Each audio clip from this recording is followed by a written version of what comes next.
Hello student, आज हम पढ़ेंगे कक्षा 12 के मोस्ट इम्पॉर्टेंट नेम रिएक्शन का पार्ट 2, जिसमें हम पहले अपक्रियाज की बात करेंगे।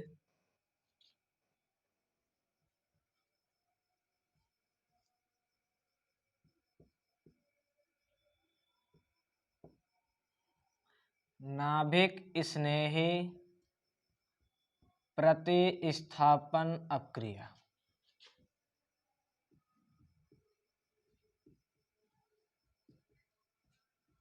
ये बोर्ड एग्जाम के लिए काफी इंपॉर्टेंट क्वेश्चन है। सबसे पहले हम समझेंगे कि नाभिक स्नेही किसे कहते हैं। नाभिक मतलब उसे कहते हैं जिस पर कैक चार्ज होता है प्लस। किसी परमाणु के नाभिक में क्या होता है, प्रोटॉन और न्यूट्रॉन होता है। तो प्रोटॉन और न्यूट्रॉन में क्या होता है, प्रोटॉन पर प्लस का चार्ज होता है, न्यूट्रॉन पर जीरो चार्ज होता है। तो न्यूट्रॉन से कोई मतलब नहीं, तो केवल क्या होता है, प्रोटॉन। तो प्रोटॉन पर कैक चार्ज प्लस का, जिसका नाभिक हम कह सकते हैं प्लस। स्नेही, यहाँ पे रागी शब्द यूज हो सकता है। स्नेही या रागी का मतलब होता है आकर्षित होने वाला। ठीक है, तो किस पर आकर्षित होने वाला, प्लस। और प्लस की ओर आकर्षित कौन होता है, माइनस। और माइनस मतलब क्या, हमारा इलेक्ट्रॉन। तो इसका मतलब नाभिक स्नेही एक शब्द में कहें तो उसे कह सकते हैं जिस पर कहे चार्ज हो माइनस का, जैसे हमारा हो गया OH या साइनाइड। ठीक है, इन पर क्या चार्ज है, माइनस। तो ये माइनस है तो ये प्लस की ओर क्या होंगे, आकर्षित होंगे। अब इसमें देखो नाभिक स्नेही मतलब नाभिक स्नेही हमने कह दिया कि जिस पर क्या चार्ज हो, माइनस चार्ज हो, जो प्लस की ओर क्या हो, आकर्षित हो। अब प्रतिस्थापन में होता है कि किसी को किसी एक स्थान से हटाकर उसके स्थान पर स्वयं जुड़ना, ये क्या कहलाता है, प्रतिस्थापन। ठीक है, तो ये तो हमारे नाभिक स्नेही हो गए, OH या साइनाइड, इनको हम कोई भी ले सकते हैं। नाभिक स्नेही को इंग्लिश में कहते हैं न्यूक्लियोफिलिक। ठीक है, जिसका सिंबल हम शुरू के दो शब्द ले लेते हैं, NU माइनस। इस तरह से नाभिक स्नेही को नाभिक स्नेही को क्या करते हैं, प्रदर्शित करते हैं NU माइनस से, जिसके स्थान पर हम OH माइनस या साइनाइड माइनस, इस तरह से कुछ मतलब कि परमाणु हम ले सकते हैं। ठीक है, तो नाभिक स्नेही प्रतिस्थापन की थ्योरी हम लिखेंगे कि जब एल्किल हाइलाइड, पहले रिएक्शन देख ले तो उसके बाद थ्योरी लिखेंगे। एल्किल हाइलाइड का सूत्र क्या होता है, RX। एल्किल मतलब क्या हो गया हमारा R, और RX मतलब क्या हो गया, हाइलाइड। जब ये किससे क्रिया करता है, नाभिक स्नेही या नाभिक रागी कह सकते हैं। नाभिक स्नेही को इंग्लिश में न्यूक्लियोफिलिक कहते हैं, जिसके दो सिंबल ले लेते हैं हम, NU, और इस पर का चार्ज माइनस चार्ज। तो हमारा हो गया नाभिक स्नेही। जब हम एल्किल हाइलाइड का क्रिया किससे कराते हैं, नाभिक स्नेही से कराते हैं, तो नाभिक स्नेही क्या करता है कि इस एल्किल हाइलाइड के हाइड्रोजन को हटा देता है। ठीक है, तो एल्की हमारा क्या, हाइड्रोजन। यक्स हम किसको कहते हैं, यक्स मतलब हमारा हाइड्रोजन होता है, और हाइड्रोजन के अंतर्गत क्लोरीन, ब्रोमीन, फ्लोरीन और आयोडीन, जिनमें हम मुख्यतः क्लोरीन और ब्रोमीन का यूज करते हैं। तो जितने हमारे हाइड्रोजन होते हैं सभी क्या होते हैं, विद्युत ऋणात्मक तत्व होते हैं। तो विद्युत ऋण मतलब क्या होंगे कि इनके बीच जो ये बंध बना है, जब ये हमारा हाइड्रोजन जाएगा तो ये पूरा बंध लेके जाएगा। ठीक है, ये बंध कैसे बना, देखो एक एल्किल ने इलेक्ट्रॉन रखा है और एक हमारे हाइड्रोजन ने इलेक्ट्रॉन रखा है। और आपको पता होना चाहिए कि दो इलेक्ट्रॉन्स मिलकर एक सिंगल बंध बनता है, तो दोनों के बीच क्या हुआ, एक बंध बना। ठीक है, अब अगर आप क्रिया में मान लो ये आयन द्वारा टूटेगा, तो हमें पता होना चाहिए कि इलेक्ट्रॉन के जाने से प्लस का चार्ज आता है और इलेक्ट्रॉन के आने से माइनस का चार्ज होता है। ठीक है, तो यहाँ पे हमारा जो ज्यादा विद्युत ऋणात्मक तत्व होता है वो इलेक्ट्रॉन क्या कर लेता है, ग्रहण कर लेता है या इलेक्ट्रॉन को ले लेता है। तो ये क्या करेगा, हमारा हाइड्रोजन इलेक्ट्रॉन ले लेगा, तो इस पर का चार्ज माइनस का और इस पर का चार्ज प्लस का। तो यहाँ से हमारा हाइड्रोजन X माइनस बन के बाहर निकल जाएगा। ठीक है, और नाभिक स्नेही अपना जो माइनस चार्ज है, देखो दो इलेक्ट्रॉन से मिलकर एक बंध बनता है और एक बंध तक माइनस का चार्ज, मतलब हम दो इलेक्ट्रॉन से एक बंध बना सकते हैं और एक बंध से एक माइनस चार्ज बना सकते हैं, या एक माइनस चार्ज से हम एक बंध बना सकते हैं, या एक बंध को तोड़कर हम दो इलेक्ट्रॉन प्राप्त कर सकते हैं। तो इस पर एक माइनस चार्ज है, इसके माइनस के चार्ज से हम क्या कर सकते हैं, इस एल्किल के प्लस को दूर करके क्या बना सकते हैं, बंध बना सकते हैं। तो RNU। ठीक है, अब इसका माइनस चार्ज हट गया क्योंकि इसी के माइनस चार्ज के बीच क्या बना है, R और NU के बीच बंध बना है। ठीक है, तो इसको एक बार फिर समझ लेते हैं कि यहाँ पे हमारा जो हाइड्रोजन होगा वो इसके पूरे अपना इलेक्ट्रॉन के साथ साथ इसका भी इलेक्ट्रॉन लेके निकल जाएगा माइनस बन के, बाहर, और यानी या किससे जुड़ जाएगा। ठीक है, तो इस अपक्रिया में हुआ क्या है कि हमारा जो नाभिक स्नेही है वो हाइलो एल्केन या एल्किल हाइलाइड के हाइलोजन को क्या कर दिया, प्रतिस्थापित कर दिया। ठीक है, लिखेंगे कि जब एल्किल हाइलाइड की अपक्रिया, जब एल्किल हाइलाइड की अपक्रिया नाभिक स्नेही से कराते हैं, नाभिक स्नेही से कराते हैं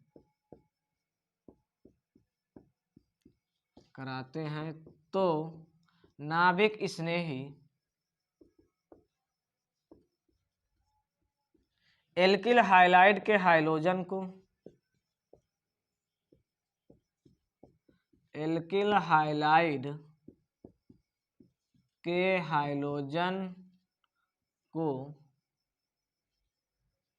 हाइलोजन को प्रतिस्थापित कर देता है, प्रतिस्थापित कर देता है। ठीक है, तो इस अपक्रिया को क्या कहते हैं, नाभिक स्नेही प्रतिस्थापन अपक्रिया। जब हमारा एल्किल हाइलाइड किसी भी नाभिक स्नेही क्रिया करेगा तो नाभिक स्नेही एल्किल हाइलाइड के हाइलोजन क्या कर देंगे, हटा देंगे, और इसी अपक्रिया कहते हैं नाभिक स्नेही प्रतिस्थापन अपक्रिया। इसका एक एग्जांपल देखो, आर की जगह हम एल्किल ले सकते हैं, मेथिल, एथिल, प्रोपिल कुछ भी ले सकते हैं, और इस हाइलाइट जगह हम क्लोरीन ले सकते हैं। नाभिक स्नेही की जगह हम OH- ले सकते हैं। ठीक है, तो ये OH- जाएगा और एल्किल हाइलाइड के हाइलोजन को बाहर कर देगा। अब हमारा हाइलोजन विद्युतऋण है, -1 के बाहर निकल जाएगा और OH आके इससे जुड़ जाएगा तो CH3OH बन जाएगा। ठीक है, तो हुआ क्या है कि नाभिक स्नेही ने हाइलोकेन की या एल्किल हाइलाइड के हाइलोजन को प्रतिस्थापित कर दिया। ठीक है, इसलिए सब क्या कहते हैं, नाभिक स्नेही प्रतिस्थापन अपक्रिया। ठीक है, और अब अपक्रिया हमारी दो प्रकार की होती है, एक अणुक नाभिक स्नेही प्रतिस्थापन अपक्रिया और दूसरा हमारा होता है द्वि अणुक नाभिक स्नेही प्रतिस्थापन अपक्रिया। एक अणुक नाभिक स्नेही प्रतिस्थापन अपक्रिया को SN1 से प्रदर्शित करते हैं और द्वि अणुक नाभिक स्नेही प्रतिस्थापन अपक्रिया को SN2 से प्रदर्शित करते हैं। तो इसको नोट कर सकते हैं इतना। ठीक है, ये हमारे समझने वाले थे, तो मेन रिएक्शन हमारा इतना है। ठीक है, नाभिक स्नेही प्रतिस्थापन अपक्रिया के अंतर्गत। ठीक है, इसे नोट कर सकते हो।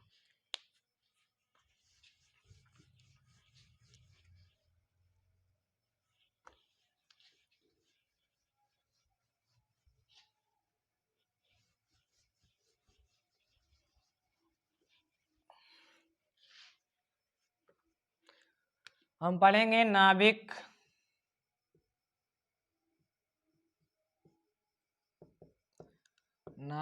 स्नेही अपक्रिया के प्रकार, अपक्रिया के प्रकार।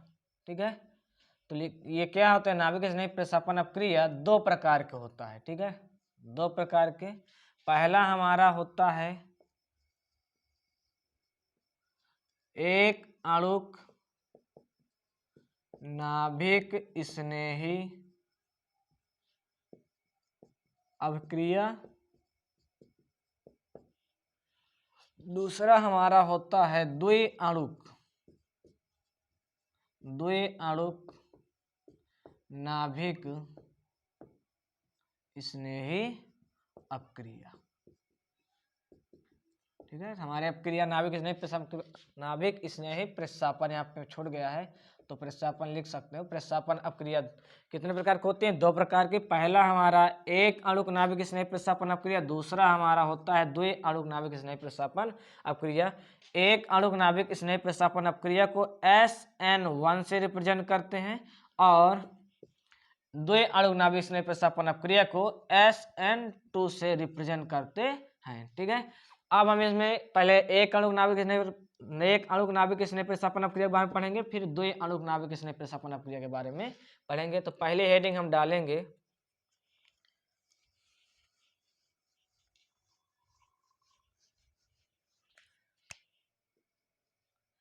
SN1 मतलब एक अणुक नाभिक स्नेही प्रतिस्थापन अपक्रिया। ठीक है, तो इसके बारे में पहली बात हमें ये पता होना चाहिए, पहली बात कि एक अणुक नाभिक स्नेही प्रतिस्थापन अपक्रिया को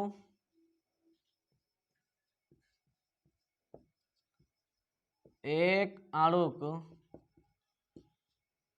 नाभिक स्नेही प्रतिस्थापन अपक्रिया को सर्वाधिक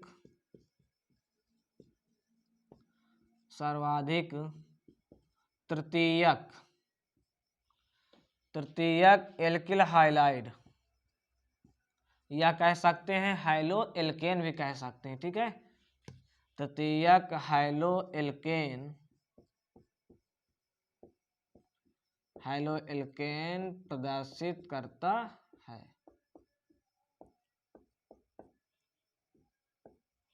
ठीक है, अब तृतीयक हाइलो एल्केन किसे कहते हैं तो इधर हम समझेंगे कि हमारा हाइड्रोजन यदि अकेला हो, हमारा हाइड्रोजन जिस कार्बन जुड़ा हो, कार्बन क्या हो, अकेला हो, या हमारा हाइड्रोजन जिस कार्बन से जुड़ा हो वो केवल एक कार्बन से जुड़ा होना चाहिए, तो हमारा होता है 1 डिग्री, या इसे हम कहते हैं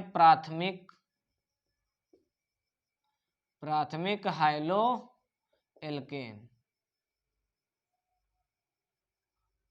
प्राथमिक हाइलो एल्केन, ठीक है। दूसरा कंडीशन कि हमारा हाइड्रोजन जिस कार्बन से जुड़ा हो, कितने कार्बन जुड़ा होना चाहिए, 2 कार्बन से, तो हमारा होगा 2 डिग्री। 2 डिग्री का मतलब कि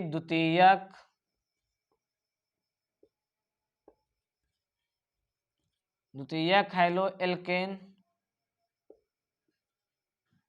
तीसरा कंडीशन हमारा यह है कि हमारा हाइड्रोजन जिस कार्बन जुड़ा हो वो 3 कार्बन से जुड़ा हो, ठीक है। कितने कार्बन, 3। उसके बाद वो चाहे जितने जुड़ा, हमसे मतलब नहीं है कि हमारा हाइड्रोजन जिस कार्बन जुड़ा हो वो कितने कार्बन से, 3 कार्बन जुड़ा हो, तो वो 3 डिग्री मतलब कि तृतीयक हाइलो एल्केन कहलाता है। तृतीयक हाइलो एल्केन कहलाता है। तृतीयक हाइलो एल्केन, ठीक है। अब देखो इसमें हाइलो एल्केन कहते क्यों है इनको, हाइलो मिस हो गया हमारा हाइड्रोजन, इसे हम और ऊपर लिख सकते हैं कि CX, ठीक, 1 डिग्री, दोनों R लिख सकते हैं अथवा एक में आते हैं, ठीक। हमारा हाइड्रोजन तो एक कार्बन जुड़ा हो, या तो हमारा हाइड्रोजन जिस कार्बन जुड़ा हो एक कार्बन जुड़ा हो, ठीक है। अब हाइलो देखो, हाइलो एल्केन का हम यहाँ पे तोड़े, देखो हाइलो एल्केन का मतलब क्या होगा कि हाइलो, इसको तोड़ेंगे तो हाइलो धन एल्केन, हाइलो में हमारा होता है हाइड्रोजन मतलब पहले बताया कि क्लोरीन, ब्रोमीन, फ्लोरीन कुछ भी हो सकता है, और एल्केन को तोड़ेंगे तो एल्क धन एन, और एल्क में आपको पता है कार्बन, और एन में इसका मतलब सिंगल, मतलब हमारे किसी भी कार्बन श्रृंखला में एल्किल, हमारा एल्किल, एथिल कोई भी आ सकता है, क्या जुड़ा हो चाहे हाइड्रोजन। देखो हमारा हाइड्रोजन कार्बन की श्रृंखला से किस बंश जुड़ा है, सिंगल से, तो हाइलो, एल्क और एन, तो हाइलो में हमारा हाइड्रोजन, एल्क में हमारा कार्बन। अब इस आर्क मतलब हमारा CH3 भी हो सकता है, ठीक, हमारा C2H5 भी हो सकता है, हमारा C3H7 भी हो सकता है, ठीक, तो कुछ भी हो सकता है। तो हाइलो में हमारा हाइड्रोजन और एल्क में हमारी कार्बन श्रृंखला और एन में सिंगल बंध, तो चाहे एल्किल हाइलाइड कहो, alkyl halide, methyl halide, ethyl halide, propyl halide, चाहे से क्या कहो हाइलो एल्केन कहो, ठीक है। हमें इससे मतलब था, इसके मतलब कि डिग्री से कि प्राथमिक है, द्वितीयक है, तृतीयक कैसे हो सकता है, तो प्राथमिक कब होगा कि हमारा हाइड्रोजन जिस कार्बन जुड़ा हो या तो अकेला हो, या तो हमारा हाइड्रोजन जिस कार्बन जुड़ा हो केवल एक कार्बन जुड़ा, तो हमारा प्राथमिक के अंतर्गत आएगा। हाइड्रोजन हमारा जिस कार्बन जुड़ा हो 2 कार्बन जुड़ा होना चाहिए, तो द्वितीयक के अंतर्गत आएगा, ठीक है। हमारा हाइड्रोजन हमारा जिस कार्बन जुड़ा हो 3 से जुड़ा, तो किसके अंतर्गत आएगा, तृतीयक हाइलो एल्केन के अंतर्गत आएगा, ठीक है। तो चाहे हाइलो एल्केन का हो, चाहे क्या का हो, एल्किल हाइलाइड का हो, ठीक है। तो पहला पॉइंट हमारा क्या कह रहा है कि एक अणुक नाभिक स्नेह प्रतिस्थापन अपक्रिया को सर्वाधिक तृतीयक हाइलो एल्केन, तृतीयक हाइलो किसे कहते हैं कि हमारा हाइड्रोजन जिस कार्बन जुड़ा हो वो कितने कार्बन जुड़ा से, 3 कार्बन से, ठीक है। तो यहाँ पे देखो हम हाइड्रोजन जगह क्लोरीन भी यूज कर सकते हैं, 3 कार्बन वैलेंसी सहित पूरा करेंगे तो 3 हाइड्रोजन दे देंगे इनको, ठीक है। 3 1 4 3 1 4 3 1 4 IPC हमने बताया है, ठीक। तो सबसे पहले सेक्शन देखो हाइलो एल्केन पैस कर दिए थे, हमारा क्या है तृतीयक हाइलो एल्केन, क्यों है क्योंकि हमारा हाइड्रोजन जिस कार्बन जुड़ा है वो 3 कार्बन जुड़ा है, ठीक। तो इसे हम 3 डिग्री लिख सकते हैं, 3 डिग्री हाइलो एल्केन, 3 डिग्री मतलब कि तृतीयक हाइलो एल्केन। तो सबसे पहले ये अपक्रिया हमारी क्या होगी, धीमी होगी, धीमी इसलिए होगी कि यहाँ से Cl माइनस बन के निकलेगा, ठीक है, क्योंकि ये हाइड्रोजन है, हाइड्रोजन पर क्या चार्ज होता है, माइनस चार्ज होता है, तो यहाँ से हमारा हाइड्रोजन माइनस बन के निकल जाएगा, और देखो इस कार्बन पर क्या चार्ज आएगा, प्लस का चार्ज आ जाएगा। कैसे प्लस का चार्ज आएगा, देखो इनके बीच में देखो क्लोरीन ने एक इलेक्ट्रॉन रखा है और कार्बन ने इलेक्ट्रॉन रखा है, दो इलेक्ट्रॉन मिलकर क्या बनता है, सिंगल बंध बनता है, तो ये दोनों तो इस तरह सिंगल बंध हो गया, ठीक। लेकिन जब हमारा हाइड्रोजन जो ज्यादा विद्युत तत्व होता है, जब वो किसी पदार्थ से टूटते हैं तो इलेक्ट्रॉन दूसरे का भी ग्रहण करके जाते हैं, तो इलेक्ट्रॉन जब इसके ऊपर आएंगे तो इलेक्ट्रॉन के आने से क्या एक चार्ज माइनस का चार्ज, इलेक्ट्रॉन इस कार्बन के गए हैं तो इस पर क्या चार्ज प्लस का चार्ज, ठीक है। वही हमने दिखा दिया कि Cl माइनस बन के निकल गया और कार्बन का चार्ज आ गया प्लस का। जब भी कार्बन पर प्लस का चार्ज आ जाएगा तो इसे हम कह देंगे कार्ब धनायन। कार्ब धनायन का क्या लिख सकते हैं, का निर्माण, कार्ब धनायन का निर्माण। तो कार्बन पर प्लस का चार्ज मतलब कार्ब धनायन, और कार्ब धनायन बन गया, तो पहला रिएक्शन हमारा ये हो गया, ठीक है। इस पे भी दूसरा पार्ट क्या होगा कि दूसरा पार्ट ये होगा कि कार्ब धनायन पर हमारा जो कार्ब धनायन पर क्या होगा, नाभिक स्नेही का क्या होगा, आक्रमण होगा, ठीक है। तो लिखेंगे कार्ब धनायन पर, कार्ब धनायन पर नाभिक स्नेही का आक्रमण, तो इसको ले आएंगे। तो कार्बन पर प्लस का चार्ज है, हमारे 3 कार्बन जिनके हमने वैलेंसी हाइड्रोजन से पूर्ण कर रखी है। नाभिक स्नेही हमने Nu बताया, तो इसका सिंबल Nu माइनस, हम इसके स्थान पर OH माइनस भी ले सकते हैं, ठीक है। और ये अपक्रिया काफी क्या होगी, तीव्र होगी, ठीक है, क्योंकि देखो जब इधर ये प्लस और माइनस अलग होंगे तो थोड़ा धीमे धीमे होगा, लेकिन जब प्लस और माइनस आपस में क्या होंगे, जुड़ेंगे, तब क्रिया क्या होती है, बहुत ही तीव्र होती है, क्योंकि प्लस और माइनस में आकर्षण होता है, तो OH आके से क्या जुड़ जाएगा, तो CH3 CH3 CH3 और OH, ठीक है। इसके माइनस इसका बंद हो जाएगा तो इसका पुनः 4 बंद हो जाएंगे, जिससे इसका प्लस क्या हो जाएगा, दूर हो जाएगा, ठीक है। तो ये 2 लाइन में रिएक्शन हो गई है, ठीक है। अब हमको सिद्ध करना है कि SN1 क्यों है, एक अणुक नाभिक स्नेही प्रतिस्थापन अपक्रिया क्यों है, ठीक है। तो इधर हम लिखेंगे, इसे मैं दूं, तो हम पढ़ेंगे अपक्रिया के वेग,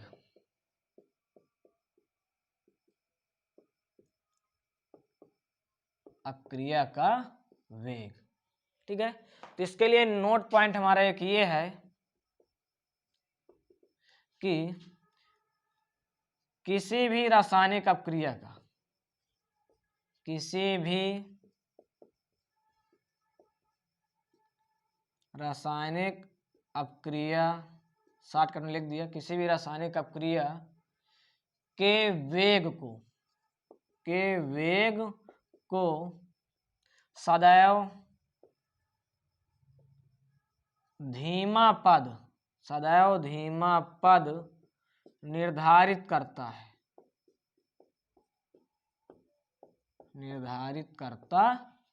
ठीक है। तो किसी भी रासायनिक अपक्रिया का वेग सदैव कौन निर्धारित करता है, धीमा। इन दोनों में देखेंगे धीमा पद कौन है, ये है। और अपक्रिया के वेग का सूत्र होता है वेग फॉर V डायरेक्टली प्रोपोर्शनल अभिकारक के अणु। अभिकारक के अणु को क्या कहते हैं, रिएक्टेंट। R से इसको हमने क्या कर दिया, रिप्रेजेंट कर दिया। जब प्रोपोर्शनल हटाएंगे तो क्या हो गया, कांस्टेंट आ जाएगा, मान लो K आ गया, ठीक। और R मतलब क्या हमारे यहाँ पे अभिकारक है, ठीक है। तो यहाँ पे देखेंगे तो अभिकारक कौन है, इधर धीमा पद, सबसे पहली बात ये करेंगे अपक्रिया वेग कौन याद करता है, धीमा पद ये है। इसमें अभिकारक कौन है, तीर किस पर हमारा अभिकारक होता है, तो हमारा अभिकारक है। और ये अभिकारक है क्या, हमारा हाइलो एल्केन, ये हम कह सकते हैं एल्किल हाइलाइड। एल्किल हाइलाइड को किससे प्रेजेंट करते हैं, RX से। एल्किल हाइलाइड या हाइलो एल्केन को RX से प्रदर्शित करते, लिखेंगे V बराबर K, और इस रिएक्टेंट की जगह पर लिखेंगे RX, ठीक है। इस बार देखेंगे तो अभिकारक में कितने अणु हैं, देखो तीर के इस पर कितने अणु हैं, केवल एक ही अणु है कि नहीं, देखो केवल हाइलो एल्केन बस। और कुछ अगर लिखा होता प्लस करके, जैसे मान लो अभी हमारा ये है बस, ए बस है, और कुछ लिखा होता तो 2 अणु हो जाते। अभी केवल कितने अणु हैं, केवल एक अणु है, ठीक है। तो इसलिए हमारा क्या ये SN1 है, मतलब एक अणुक नाभिक स्नेही प्रतिस्थापन अपक्रिया है। तो इससे सिद्ध हो जाता है, ठीक है, कि धीमा पद अपक्रिया का वेग का निर्धारक पद होता है और धीमा पद में केवल हाइड्रोएल्केन है और हाइड्रोएल्केन केवल एक है, मतलब केवल एक ही परमाणु है इस रिएक्टेंट में, अभिकारक में, इसलिए यह एक अणुक नाभिक स्नेही प्रतिस्थापन अपक्रिया है, ठीक है। इसे नोट कर सकते हो। इसके बाद हम अगला पढ़ेंगे इसका दूसरा प्रकार SN2।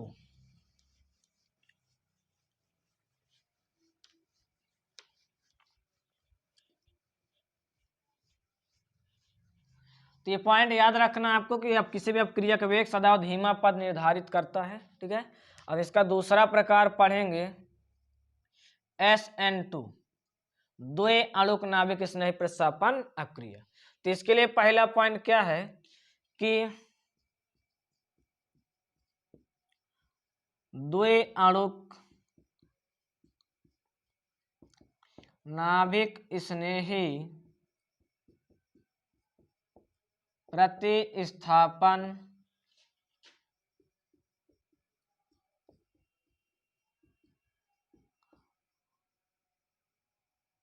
अपक्रिया को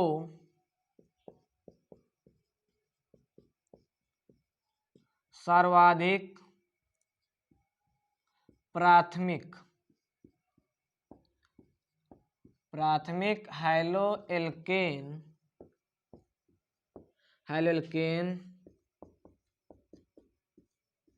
प्रदर्शित करता है। हमने अभी इससे पहले बताया था प्राथमिक हाइड्रोजन किसे कहते हैं कि हमारा हाइड्रोजन जिस कार्बन जुड़ा हो या तो अकेला हो या तो केवल एक कार्बन से जुड़ा हो। तो यहाँ पर हमारा हाइड्रोजन जैसे हम ले सकते हैं कि हमारा क्लोरीन ही ले लीजिए, ठीक है। और हमारा क्लोरीन जिस कार्बन जुड़ा हो या तो अकेला हो या तो केवल एक कार्बन से जुड़ा हो। तो कार्बन संयोजकता 4 होती है, तो इसकी 2 वैलेंसी केवल है, इसकी 3 1 4 पूरा है, तो इसकी अगली 2 वैलेंसी हम हाइड्रोजन से पूरा कर देंगे। तो ये हमारा क्या है 1 डिग्री, या इसे हम कह सकते हैं प्राथमिक हाइड्रोएल्केन, ठीक है। अब बस इतना तो लिख दें यहाँ पे कि 1 डिग्री, या इसे क्या लिख सकते हैं प्राथमिक